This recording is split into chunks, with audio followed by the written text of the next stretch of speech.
Hi, I'm Aislinn with Patent 5 Distillery, and today we're making a Cosmopolitan.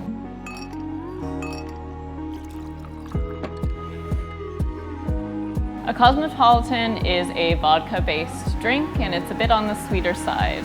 I would recommend this to someone who wants something boozy without tasting the alcohol in it. I think it's a really good, classy drink if you're out for a night with your friends. Patent 5 vodka is made with Manitoba-grown wheat, and it's made from scratch here in the distillery.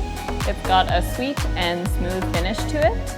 It's also won 2 gold medals. It's won the gold medal Best of its class for the American Distilling Institute, and it's also won the gold medal for the Canadian Artisan Spirits Award. So a Cosmopolitan is made by combining 1.5 ounces of vodka into a tin with 1.5 ounces of cranberry juice, 0.5 ounces of triple sec, and 0.5 ounces of lemon, and then putting ice in there, shaking it all up,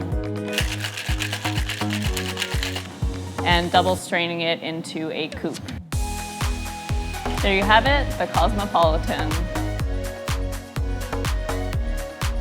Hi, if you enjoyed these cocktails, feel free to check us out at patent5.ca. You can find the spirits and the ingredients for those cocktails online, or if you happen to be in the neighborhood in the Exchange District in Winnipeg, we're at 108 Alexander Avenue.